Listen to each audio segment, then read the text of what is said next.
प्रभू परमेश्वराच्या नावामध्ये आजच्या भक्तीमध्ये आपल्या सर्वांचं परत सहर्ष स्वागत आहे। मंडळी, आपण सर्वजण बरे आहात अशी मला आशा आहे आणि परमेश्वर आपल्याला सहाय्य करत आहे। देवाची स्तुती असो त्याबद्दल।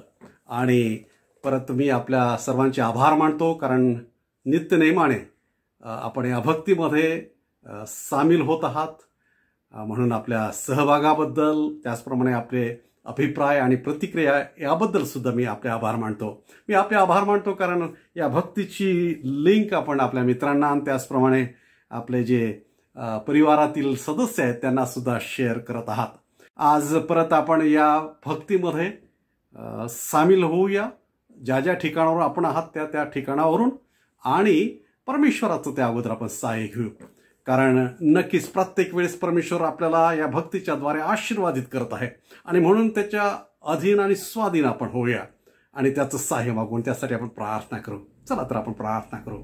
प्रभू परमेश्वरा, आम्ही खूप तुझे आभार मानतो, कारण एक नवीन दिवस आणि एक नवीन संधी तू आम्हास दिली या भक्तीमध्ये आम्हाला सहभागी होण्याची, आणि म्हणून सर्व मान महिमा आणि गौरव तुला देतो। देवा, आज आम्ही प्रार्थना करतो अशासाठी देवा की आम्हा प्रत्येकाला गरज आहे, तुझ्या सहाय्याची गरज आहे। वेगवेगळ्या कारणासाठी देवा तुझ्या सहाय्याची आम्हाला गरज आहे, आणि म्हणून प्रभू आज ज्या ज्या ठिकाणी तुझी लेकरं या भक्तीला जोडल्या गेलेली आहेत, आम्ही तुझ्या हाती समर्पित होतो। आमची प्रार्थना आहे की तू आज आम्हाला देवा तुझ्या आशीर्वादाने भर, आणि म्हणून देवा आमचं जीवन, आमचं मन, आमचं हृदय तुझ्यासाठी आज आम्ही उघडं करतो, मोकळं करतो देवा। अशासाठी देवा की आजच्या आशीर्वादाने आम्ही भरून जावं, आणि मी प्रार्थना करतो देवा कुणीही तुझ्या आशीर्वादापासून आज वंचित राहू नये। ही भक्ती तुझ्या हाती समर्पित करून हा समय सुद्धा देव तुझ्या हाती देतो। ही प्रार्थना प्रभू येशू ख्रिस्ताच्या नावाने केली म्हणून तो ऐक, आमेन। मंडळी, आज आपण या भक्तीची सुरुवात नेहमीप्रमाणे एक स्तोत्र वाचनाने करणार आहोत। आज आपण आपल्या समोर स्तोत्र 37 ठेवूया। स्तोत्र 37 आणि त्यातील 23व्या वचनापासून पुढे 40 वचनापर्यंत आज आपण हे स्तोत्र वाचन करणार आहोत। चला तर आपण स्तोत्र 37 वचन 23 ते 40 याचं वाचन करूया। परमेश्वर मनुष्याची गती स्थिर करतो आणि त्याचा मार्ग त्याला प्रिय आहे। तो पडला तरी सपशेल पडणार नाही, कारण परमेश्वर त्याला हात देऊन सावरेल। मी तरुण होतो आणि आता म्हातारा झालो, तरी नीतिमान निरशित झालेला किंवा त्याची संतती भिकेस लागलेली मी पाहिली नाही। तो नेहमी उदार असतो, तो उसने देतो, त्याची संतती आशीर्वादित असते। वाईटापासून दूर राहा, बरे ते कर, आणि म्हणजे तुझी वस्ती कायम राहील। कारण परमेश्वराला न्यायप्रिय आहे, तो आपल्या भक्तास सोडत नाही। त्याचे संरक्षण सर्व काळ होते, पण दुर्जनांच्या संततीचा उच्छेद होतो। नीतिमान पृथ्वीचे वतन पावतील, तिच्यात ते सर्वदा वास करतील। नीतिमानाचे मुख सुज्ञान वदते, त्याची जीभ न्याय उच्चारते। त्याच्या देवाचे नियमशास्त्र त्याच्या हृदयात असते, त्याचे पाय घसरत नाही। दुर्जन नीतिमानावर टपलेला असतो व त्याला जीवे मारायला तो पाहत असतो। परमेश्वर त्याला त्याच्या हाती देणार नाही। त्याचा न्याय होईल तेव्हा तो त्याला दोषी ठरवणार नाही। परमेश्वराची प्रतीक्षा कर व त्याच्या मार्गाचे अवलंबन कर, म्हणजे तुझी उन्नती होईल। तुला पृथ्वीचे वतन देईल। दुर्जनांचा उच्छेद झालेला तू आपल्या डोळ्याने पाहशील। मी एक निर्दय दुर्जन पाहिला, तो हिरव्यागार वृक्षासारखा आपल्या जागी विस्तारलेला होता, पण मी तिकडून गेलो तेव्हा त्याचा मागमूस राहिला नव्हता।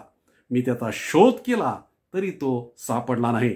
सात्विक मनुष्याकडे लक्ष दे, सरळ मनुष्याकडे पहा। शांतीप्रिय मनुष्याचा वंश टिकून राहील, पातकी तर पूर्णपणे नष्ट होतील। दुर्जनांचा वंश छाटला जाईल, परंतु नीतिमानाचे तारण परमेश्वरापासून होते। संकट समय तोच त्याचा दुर्ग आहे। परमेश्वर त्याला सहाय्य करतो व त्याला मुक्त करतो। त्यांना दुर्जनांपासून मुक्त करतो व तारतो, कारण त्यांनी त्याचा आश्रय घेतलेला आहे। परमेश्वर त्याची ही सत्यवचन आपल्या सर्वांसाठी आशीर्वादित करो। आज आपण आपल्या भक्तीतील परमेश्वराच्या स्तवनाकडे जाणार आहोत. आणि आज आपण परत एक हिंदी गीत गाणार आणि ऐकणार आहोत. आपल्या तरुण मुलांनी परत एक गीत रेकॉर्ड केलेलं आहे. हिंदी गीत आहे, हालात बदल जाते हैं प्रभू तेरे आने से. नक्कीच आपल्या सर्वांचा तो अनुभव आहे, साक्ष आहे की जेव्हा बिकट परिस्थिती आहे ती परिस्थिती बदलून जाते, हालात बदलून जातात जेव्हा परमेश्वर आमच्या जीवनात येतो आणि आम्ही त्याला स्वीकारतो. सुंदर गीत आहे. नक्कीच हे गीत आपल्यासाठी परमेश्वर आशीर्वादित करणार आहे.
देवाची स्तुती असो सुंदरशा गीताबद्दल आणि परत मी सर्व तरुण मुलांचे आभार मानतो सुंदरशा गीताबद्दल.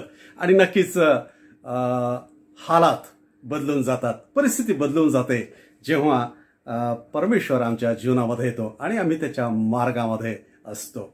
आणि तीच वचन आपण गेल्या काही संदेशामध्ये बघत आहोत. आणि जेव्हा हा मार्ग, हा नीतीचा मार्ग तो आम्ही चालायला लागतो, परिस्थिती बदलून जाते. एक तर परिस्थिती बदलते, नाहीतर आपण तरी बदलून जातो. आणि तेच परमेश्वराला अपेक्षित आहे. अनेक वेळेस आपण थोडंसं कदाचित नाराज होतो कारण परिस्थिती बदलत नाही.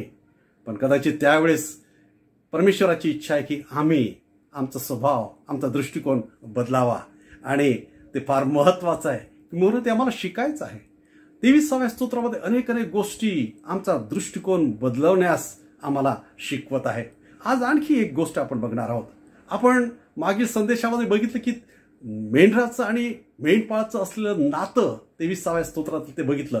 अनेक लोकांनी त्यांचे अभिप्राय त्याबद्दल सांगितले आणि त्याबद्दल मी फार त्यांचे आभार मानतो.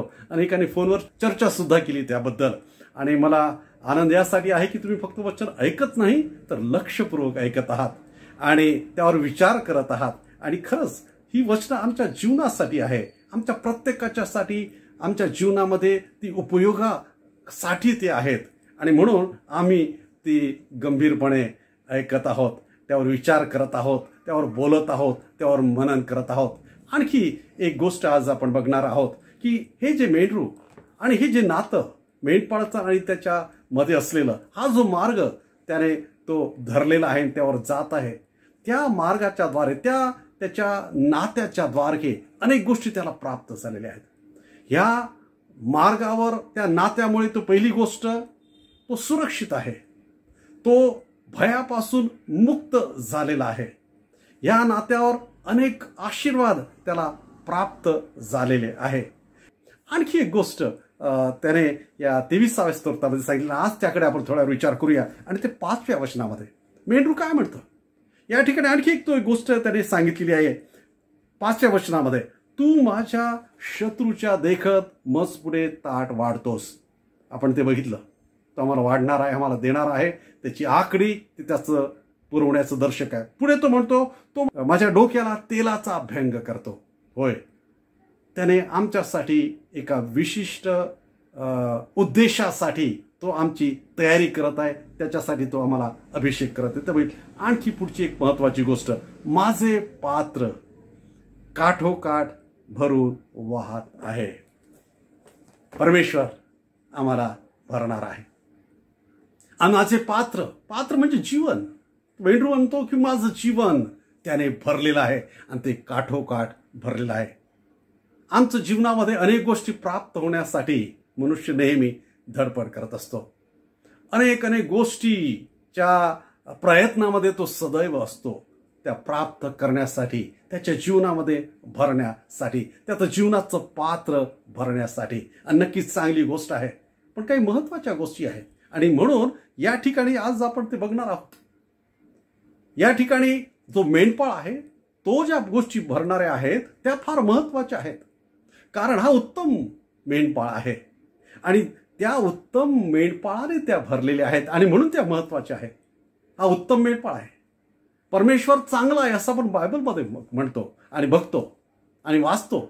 आणि तो जर चांगला आहे तर तो ज्या गोष्टी भरतो त्या सुद्धा चांगल्या आहे.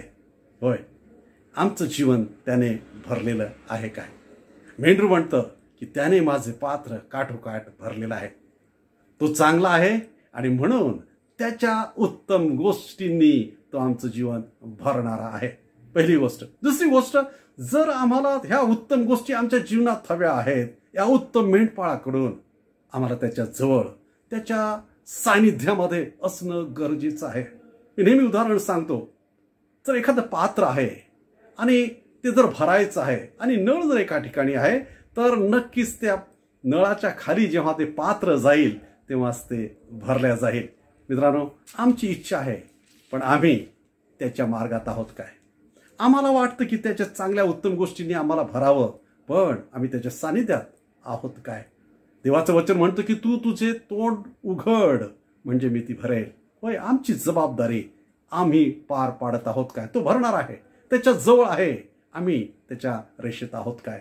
मी नेहमी आमच्या तरुण मुलांना एक उदाहरण सांगत असतो आणि जे खेड्यातले मुलं किंवा मुली आहेत त्यांना नक्कीच हे उदाहरण समजेल. खेड्यामध्ये आपण बोरं खाण्यासाठी शेतावर जात असतो आणि बोरं गोळ्या केल्यानंतर नेहमी एक खेळ अनेक वेळेस मुलं करतात आणि तो म्हणजे की बोर असं उंच फेकल्या जातं आणि ते तोंडामध्ये झेलण्याचा प्रयत्न केला जातो. ज्यावेळेस आम्ही ते उघडतो तोंड आणि त्या रेषेमध्ये येतो तेव्हा ते आम्हाला प्राप्त होतं. मित्रांनो, देवाच्या चांगल्या उत्तम आशीर्वाद, त्याच्या उत्तम गोष्टी जर आम्हाला प्राप्त करायच्या असेल तर त्याच्या रेषेमध्ये, त्याच्या सानिध्यामध्ये, त्या मार्गामध्ये आम्हाला यावं लागेल. तो चांगला आहे, त्याच्या उत्तम गोष्टी आहे, त्याच्या सानिध्यामध्ये आम्ही असतो तेव्हा तो आम्हाला भरतो. दुसरी आणखी गोष्ट आणि ती महत्वाची, आज मला वाटतं त्याच्याकडे आपण जरा जास्त आणखी गंभीरपूर्वक आणि लक्षपूर्वक बघणार आहोत. या ठिकाणी काय म्हटलेलं आहे, एक महत्वाची गोष्ट सांगितलेली आहे. भरण्याबद्दल, प्राप्त करण्याबद्दल, सक्सेसबद्दल, अचिव्हमेंट्सबद्दल खूप खूप आपण ऐकतो, खूप खूप आपण बोलत असतो. अनेक त्याबद्दल पुस्तकं आहेत. यशस्वी कसं व्हायचं, यशस्वी जीवनाचा मंत्र, लखपती कसं व्हायचं, त्याच्या स्टेप्स काय आहे, हॅबिट्स काय आहेत, अनेक अनेक अनेक गोष्टी, अनेक अनेक पुस्तकं आणि अनेक अनेक त्याच्यावरची चर्चासत्र आपण ऐकलेले असतील कदाचित. इथे आणखी गोष्ट, महत्वाची गोष्ट सांगितलेली आहे. इथे एक आणखी गोष्ट त्याबद्दल सांगितली असती अशी की तो म्हणतो की माझे पात्र काठोकाठ भरून वाहत आहे. ते फार महत्वाची गोष्ट आहे मित्रांनो. खरं तर तीच जास्त महत्वाची गोष्ट आहे. भरणं हे महत्वाचं नाही मित्रांनो. भरणं ही क्वांटिटी आहे, हे एक माप आहे कदाचित, हे एक मोजणं आहे. वाहणं हे स्वभाव आहे. वाहणं हा खरा आशीर्वाद आहे. हे आम्हाला प्राप्त झाल्याची जबाबदारी पार पाडणं आहे आणि ते म्हणजे वाहणं. ते क्वालिटी आहे, ते क्वांटिटी नाही. ती आमची ॲटिट्यूड आहे. आणि म्हणून असं म्हटलं झालं आहे, it is not important what we achieve. ते महत्वाचं नाही काय आम्ही मिळवतो. It is important what we become by achievements. प्राप्त झाल्यानंतर आम्ही काय बनतो हे जास्त महत्वाचं आहे मित्रांनो. आम्ही काय बनतो. अनेक वेळेस काही गोष्टी प्राप्त आम्हाला होतात आणि लगेच त्याचा गर्व आम्हाला येतो. अनेक वेळेस त्याचं क्रेडिट आम्ही लगेच घेतो. अनेक वेळेस इतरांना आम्ही कमी लेखतो. अनेक वेळेस आम्ही परमेश्वराला विसरून जातो. आणि मित्रांनो, आम्ही काय बनतो, किती नम्र आम्ही होतो, किती परमेश्वराची स्तुती. जेव्हा आम्ही आशीर्वादित होतो, एखादी गोष्ट आम्हाला प्राप्त होते मित्रांनो, ती प्राप्त झाल्यानंतर, ती आमच्या जीवनामध्ये ऍड झाल्यानंतर, आमच्या पात्र भरल्यानंतर आम्ही काय बनतो फार महत्वाचं आहे. प्रभू येशू ख्रिस्ताने एक दाखला सांगितला एका व्यक्तीचा. तो सक्सेसफुल झाला, अनेक गोष्टी त्याने अचीव्ह केल्या त्याच्या जीवनामध्ये. फार मोठा व्यक्ती तो झाला असं त्या ठिकाणी लिहिलंय. तो तर त्या ठिकाणी असं म्हणतो की आता माझ्याकडे भरपूर झालेला आहे, मी आता आणखी मोठे गोडाऊन्स बांधेल आणि माझा सर्व माल जितका मी मिळवलेला आहे तो आणखी त्याच्यामध्ये भरेल. आणि त्याच्यानंतर तो असं म्हणतो की मग माझ्या जीवाला मी म्हणेल की तू आता खा, पी आणि मजा कर. प्रभू येशू ख्रिस्ताने सांगितलेला दाखला. आणि त्यानंतर मात्र फार गंभीर गोष्ट प्रभू येशू ख्रिस्त सांगितलेली आहे. प्रभू येशू ख्रिस्त म्हणतात की ज्या वेळेस त्या मनुष्याने असं म्हटलं, जर त्याच रात्री, प्रभू येशू ख्रिस्त म्हणतो, अरे मूर्खा, जर आज रात्री तुला हे जग सोडून जावं लागलं तर या सर्व गोष्टीला काय अर्थ उरेल, हे सर्व गोष्टी कुणाच्या होतील.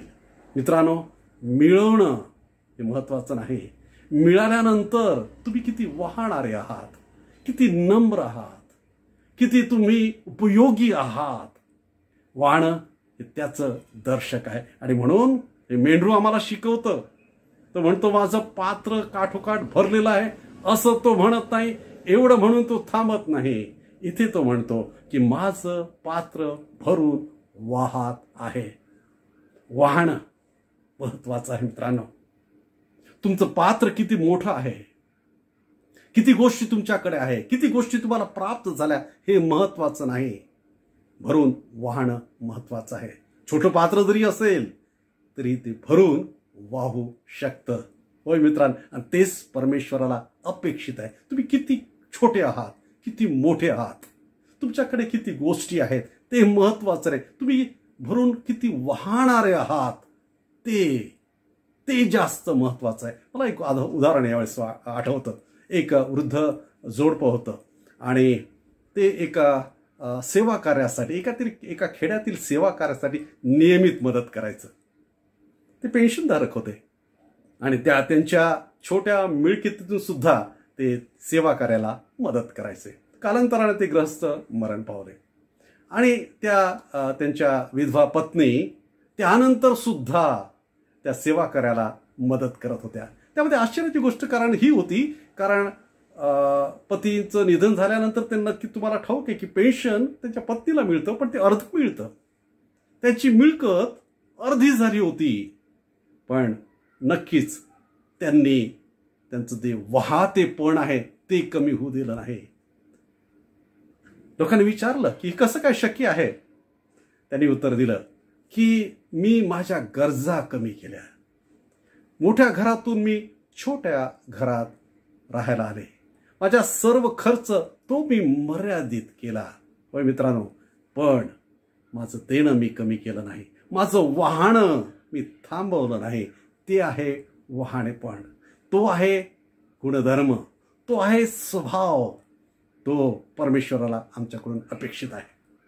मित्रांनो, वाहणं म्हणजे हे थांबणं नाही. वाहणं म्हणजे एक ताजेपणा आहे, एक फ्रेशनेस आहे. वाहणं ही सतत चाललेली प्रक्रिया आहे. वाहणं म्हणजे पुढे जाणं आहे, थांबणं नाही. भरणं कदाचित थांबणे पण आहे. भरणं कदाचित तुंबलेलं आपलं जीवन आहे, एक डबक्यासारखं आहे. भरून वाहणं एका नदीसारखं प्रवाही जीवन, पुढे जाणारं, इतरांना आनंदित करणारं असं जीवन आहे. मित्रांनो, वाहणं हे थांबणं नाही, पुढे जाणं आहे. वाहणं हे माध्यम बनणं आहे. वाहणं इतरांच्यासाठी आशीर्वादाचं कारण, इतरांच्यासाठी आशीर्वादाचं चॅनल. होय, देवाची ती इच्छा आहे. तुम्ही किती मोठे छोटे आहात तो प्रश्न नाही, किती तुम्ही तुमच्या जीवनातून इतरांसाठी उपयोगी आहात ते आहे भरून वाहणं तुमचं जीवन. प्रभू येशू ख्रिस्ताच्या जीवनातील एक चमत्कार आपल्याला ठाऊक आहे. 5,000 लोक जेवून तृप्त झाले. 5,000 लोक संख्या काही छोटी नाही नक्कीच, आणि जेव्हा जेवण्याची गोष्ट आहे तेव्हा नक्कीच ती छोटी नाही. पण 5,000 लोक जेवून तृप्त झाले असा तो चमत्कार आहे. तुम्हाला ठाऊक आहे आणि आपल्याला ठाऊक आहे. एक छोटा मुलगा त्यासाठी कारण बनला. एक छोटा मुलगा का? तो तर भरलेला होता. तो त्याचं पोट भरेल इतकं त्याच्याकडे होतं, पण त्या पलीकडे जाऊन त्याचं जीवन जेव्हा वाहणारं बनलं, त्याला जे होतं जेव्हा ते वाहायला लागलं, मित्रांनो, तेच आहे भरून वाहणं. 5,000 लोक जेवून तृप्त झाले.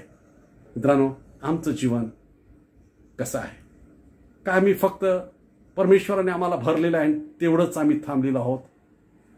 मेंढरू या ठिकाणी म्हणतो माझं जीवन भरून वाहणार आहे. आज आणखी एक महत्त्वाची गोष्ट मी तुम्हाला सांगू इच्छितो मित्रांनो, कोणत्या गोष्टीने आम्ही भरलेलो आहोत. फार महत्त्वाची गोष्ट आहे. जेव्हा आम्ही आमच्या जीवनातून बाहेर जेव्हा गोष्टी पडतात, नक्कीच आमच्यामध्ये काय आहे हे फार महत्त्वाचं आहे. ते यासाठी महत्त्वाचं आहे आणि आजच्या परिस्थितीसाठी ही गोष्ट मला सांगू द्या. गेल्या काही दिवसांमध्ये संपूर्ण भारत देश ढवळून निघाला एका घटनेमुळे, आणि ते म्हणजे हाथरसची घटना. अनेक चर्चा, अनेक विचार मांडल्या गेले, अनेक वादविवाद त्यावर अजूनही चालू आहेत. कोणते कायदे करायचे, कसे ह्या गोष्टी थांबतील, कशामुळे ह्या गोष्टी घडत आहेत. मित्रांनो, त्या सर्व गोष्टीत मला जायचं नाही, पण एक गोष्ट बायबलमध्ये सांगितलेली आहे मित्रांनो, मला ते वाचू द्या. मार्क शुभवर्तमान प्रभू येशू ख्रिस्ताची वचनं आहेत. ह्या सर्व गोष्टी ज्या घडत आहेत त्याचं कारण या वचनामध्ये सांगितलेलं आहे. आणि म्हणून कृपा करून लक्षपूर्वक ऐका. इथं मार्क शुभवर्तमानाचा 7वा अध्याय आणि 19-20 पासून पुढची 2-3 वचनं मी आपल्यासाठी वाचतो. काय लिहिलेलं आहे? आणखी तो त्यांना म्हणाला, प्रभू येशू ख्रिस्त त्यांना म्हणाला, जे माणसातून बाहेर निघते तेच माणसाला भ्रष्ट करते. कारण आतून म्हणजे माणसाच्या अंतःकरणातून वाईट विचार निघतात.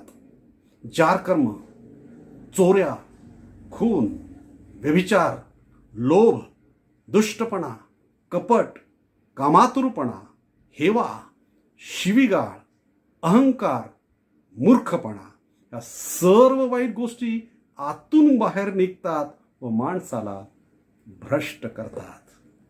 आणि म्हणून आमचं जीवन कोणत्या गोष्टींनी भरलेलं आहे ही फार महत्वाची गोष्ट आहे मित्रांनो. बायबलचं सांगतं, मनुष्य प्राणी हा उपजतच पापी आहे. मनुष्याचं हृदय हे असाध्य गोष्टींनी ग्रस्त आहे. वाईट सर्व गोष्टी आमच्या अंतःकरणातच आहेत मित्रांनो. होय, आम्हाला काहीतरी योग्य गोष्टींनी भरण्याची गरज आहे. कुठून आम्हाला ते प्राप्त होतील? योहान शुभवर्तमान याचा 7वा अध्याय 38वे वचन. होय, फार सुंदर वचन आहे. प्रभू येशू ख्रिस्ताच्या मुखातील वचन आहे.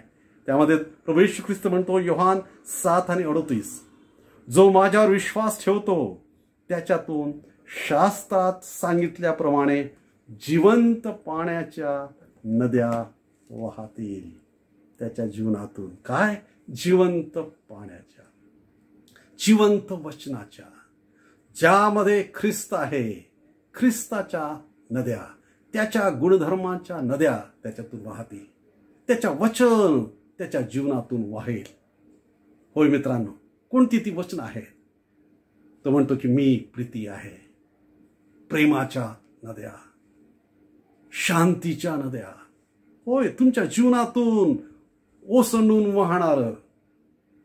तर तुम्ही ख्रिस्ताने भरलेले आहात तर ख्रिस्ताची प्रीती, त्याची शांती, त्याची सहनशीलता, त्याची बंधुप्रीती, त्याचा दया, त्याची क्षमा. होय मित्रांनो, आम्ही कशाने भरलेलो आहोत? मला सांगू द्या. आज आमच्या देशाला याची गरज आहे. आमच्या देशाला या प्रीतीची गरज आहे, या शांतीची, या सहनशीलतेची, या चांगल्या विचाराची, या चांगल्या वचनाची गरज आहे मित्रांनो. आज आम्हाला ख्रिस्ताच्या शिक्षणाची गरज आहे. आणि जेव्हा त्याने आम्ही भरतो मित्रांनो, ते आमच्यातून ओसंडून वाहतं. मित्रांनो, कदाचित परमेश्वराने तुम्हाला आशीर्वादित केलेला आहे. अनेक गोष्टी परमेश्वराने तुमच्या जीवनात काठोकाठ भरून दिलेल्या आहे. आमची जबाबदारी आहे. आशीर्वादाबरोबर आशीर्वादाची जबाबदारी येते. कोणत्या गोष्टीने आपण भरल्या जात आहोत? अनेक गोष्टी आपल्यामध्ये, आपल्या जीवनामध्ये भरल्या जात आहेत. सभोवतालचे अनेक विचार, अनेक प्रवृत्ती, जगातील सर्व अंधकारमय गोष्टी जीवनामध्ये भरल्या जात आहे मित्रांनो. आणि तो जगाचा फार मोठा प्रश्न आहे. तर द्वेषाने तुम्ही भरले जात आहात, द्वेषच बाहेर येईल. जर उच्च नीचतेने अशा गोष्टींनी तुम्ही भरले आहात तर तुम्ही त्याच गोष्टी तुमच्यातून बाहेर पडतील. वाईट विचार जर तुमच्या जीवनात भरल्या जात असतील तर तुमच्या जीवनातून सुद्धा ते बाहेर पडतील. मित्रांनो, कोणत्या गोष्टींनी आपण भरल्या जात आहोत?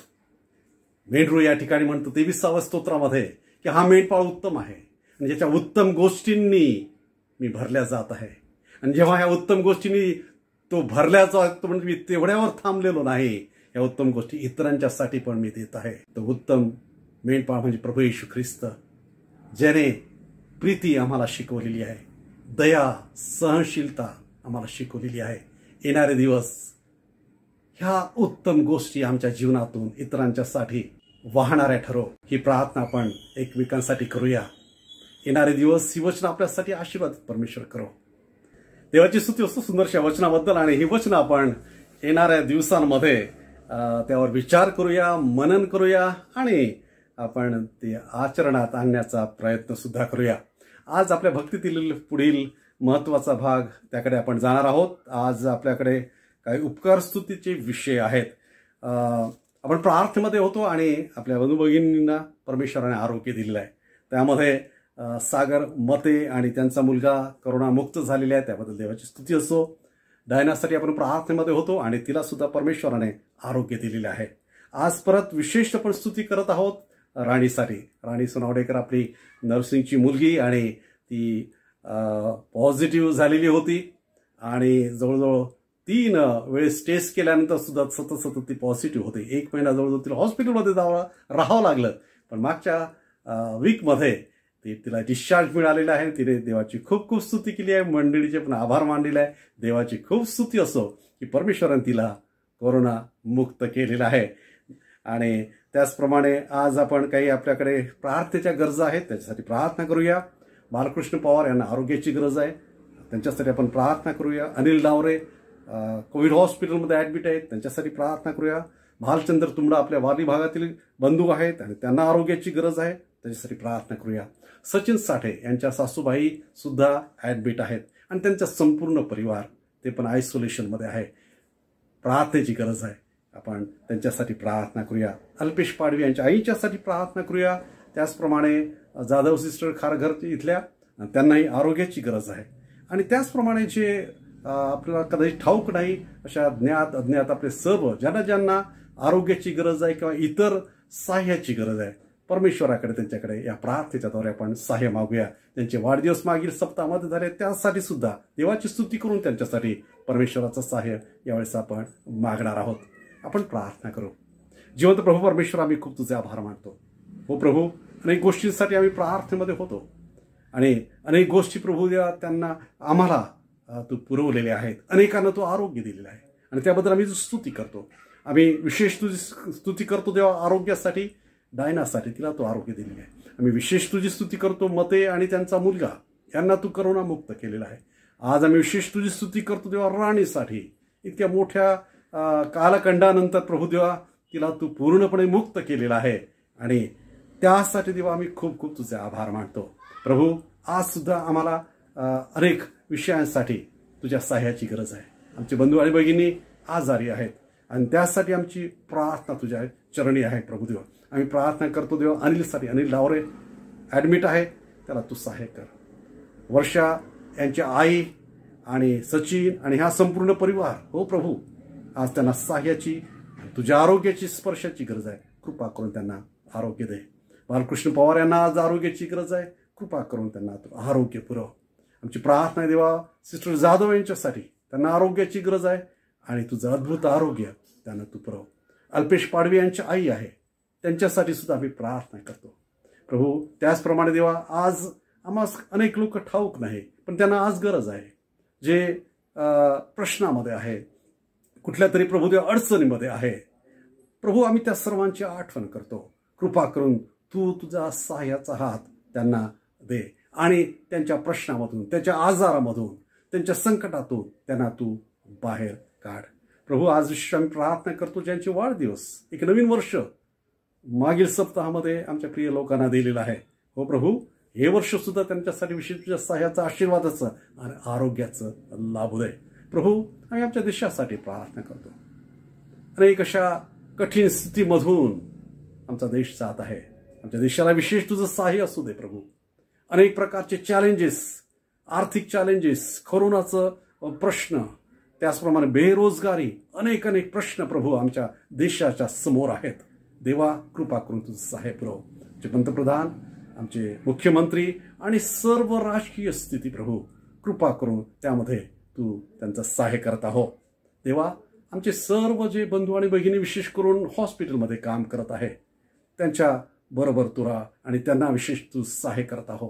परत प्रभू, आज आम्ही जे चरणी लीन आणि नम्र होतो तेव्हा, जिथून कुठून ह्या भक्तीमध्ये आमचे प्रिय लोक सहभागी होत आहेत, त्या ठिकाणी तू आज त्यांना आशीर्वादित केलाय, आमचा विश्वास आहे. असंच प्रभू देवा, तुझ्या वचनामध्ये आम्हाला अधिक अधिक तू वाढव आणि पुढे ने.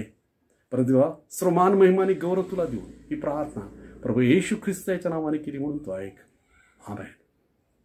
प्रभूने शिकवलेली प्रार्थना प्रभू घ्या. हे आमच्या स्वर्गातील पित्या, तुझे नाव पवित्र मानले जाव, तुझे राज्य येऊ, जसे स्वर्गात तसे पृथ्वीवरही तुझ्या इच्छेप्रमाणे हो. आमची रोजची भाकर आज आम्हाला दे, आणि जसे आम्ही आमच्या ऋणास ऋण सोडली आहे तसेच आमची ऋणे आम्हा सोड, आणि आम्हास परीक्षेत नकोस तर आम्हा सर्व वाईटापासून सोडू, कारण की राज्य, सामर्थ्य आणि गौरव ही सर्व काळ तुझीच आहे. आमेन. आता देवाची प्रीती, प्रभू येशू ख्रिस्ताची कृपा आणि पवित्र आत्म्याची सहभागिता आम्हा सर्वांबरोबर प्रभू येशू ख्रिस्त पुनरुपी येईपर्यंत आणि सदा सर्व काळ असो. आमेन. तर सर्वांचे खूप खूप आभार मानतो, आणि असंच एकमेकांच्यासाठी आपण यापुढे सुद्धा प्रार्थनेमध्ये राहूया. आपला जो कोविड-19 मदतीचा हात हा प्रोजेक्ट आपण राबवत आहोत आपल्या चर्चतर्फे. अनेक परिवारांना आपण त्याद्वारे मदत केलेली आहे, आणि अनेक लोक त्यामध्ये सहाय्य करत आहे. त्यासाठी सुद्धा प्रार्थना करा.